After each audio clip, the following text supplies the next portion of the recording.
Welcome back. A strong net property income, record low vacancies and improved property valuations in both South Africa and the UK have given Equites a boost. During the half-year period, the logistics property player's distributable earnings increased by 5.4%, while its dividend per share rose 1.7% at 66 cents, coming in line with its guidance. And joining me now is a company CEO, Andrea Taverna-Turisan. Thank you so much for your time, Andrea. Let's actually start off with that guidance, because in this interim period, your performance did meet a guidance. But what was interesting for me is that for the full year FY25, you've said that you are aiming for the upper end of that guidance. So my question to you is that what have you seen in this interim period that makes you confident to actually reach for the top end of that full year guidance? A lot of metrics. We've successfully brought on board substantial amounts of development for ShopRite.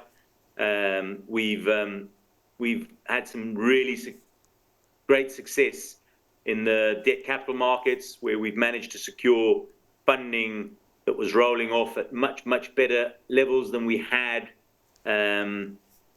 We just generally seeing the level of activity. The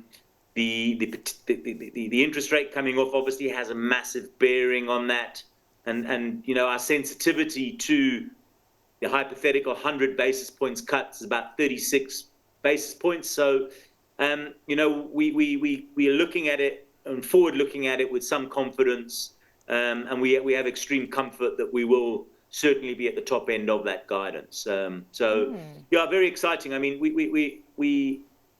We've come through 2 years of very tough market conditions, and the looking forward from here, also the government of national unity seemed to have given some impetus to just that general sense of positivity in the marketplace. And I think it was Eisenhower said something to the effect of that you need optimism to create value or to create business success, and we certainly have a lot of that optimism in the marketplace at the moment. So would you say at this point your occupancy rates are at optimal levels? I think they're beyond optimal. I think most counters would be flattered with a 2% vacancy. We're at 0%, and we've been there for quite some time, and we've had some sort of little bit of vacancy here and there, but that's really been sort of in the 2 months while a tenant moves out, we give the unit a lick of paint and fix up what needs to be fixed up before the new tenant moves in, kind of thing. So we have been extremely fortunate from that point of view. But I suppose part of it is it really speaks to the caliber of real estate that we own, that as it comes available, it does get snapped up fairly quickly in the marketplace. So very proud of the team and the work that they do to ensure that where things do come available, that the market actually knows that it's available, so that we can get the suitable customer into that space. So over time, they are at a sustainably elevated levels there.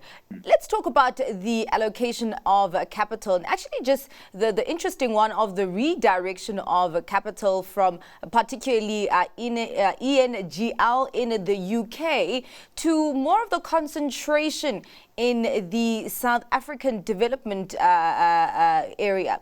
Just talk to me about the fruit-bearing potential of that. Well, firstly, I think we must not hide from the fact that ultimately, and we've said this from the very first day we went into the UK, we are a South African company. There's no question that for us to do business in South Africa is technically much easier. Within the realms of the South African market, we are obviously one of the larger players, and being the big boy in the pond, if you like, comes with certain advantages. In the UK, whilst interest rates were sort of hovering between 0 and 1%, the dynamics and the metrics allowed for disproportionate value creation at the time, and we really did take advantage of those opportunities while they were there. The unfortunate reality is that the transient inflation that Mr. Powell was talking about a couple of years ago proved not to be so transient. and Putin rolling into Ukraine in February last year sort of put paid to any hope that they could have been transient by spiking energy prices, which resulted in a massive increase in interest rates. And I mean, I speak about the UK, but across the globe, I suppose. And to put context to what happened in the UK in terms of the increase, had South Africa suffered a similar type of interest rate increase, our interest rates would have been at about 28-29% if you were to do it on a proportional basis. Yeah. So that's really what we had to sort of, I suppose, navigate through in the UK in the last couple of years. I think the team has done an exceptional job of navigating that process.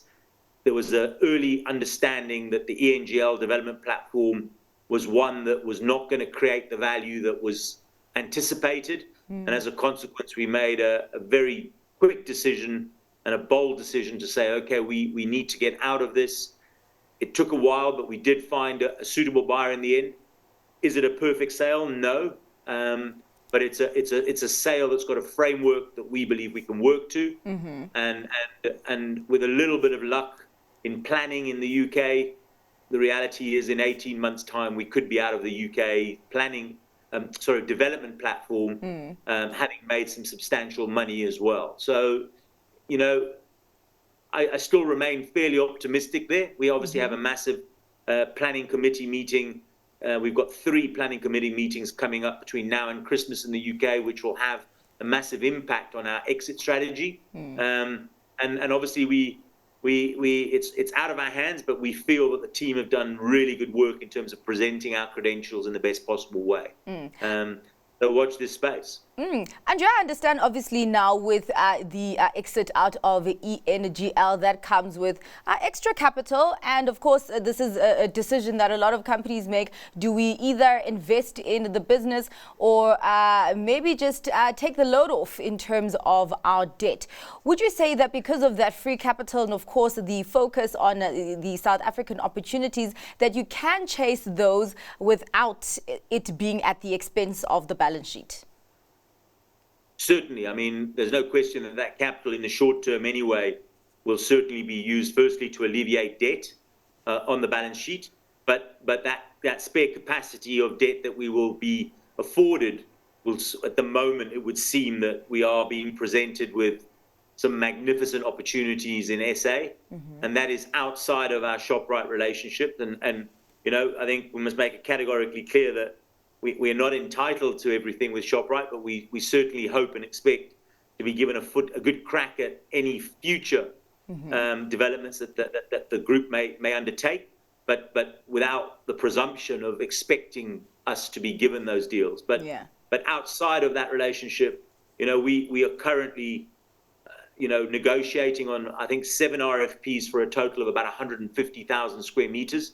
You know, the likelihood of us getting it all is probably not highly unlikely, but one never knows. But even if we were to secure, you know, about 100,000 of that 150, that would be an exceptional year for us. And we believe that there's certainly at least R1 billion of development pipeline in South Africa for us for the forthcoming 2 or 3 years. All right. Well, we do have to leave the conversation there. Thank you so much for your time and giving us more detail on those numbers that came out from Equites and the prospects for the group in the short to medium term. That was the CEO of Equites, Andrea Taverna-Turisan.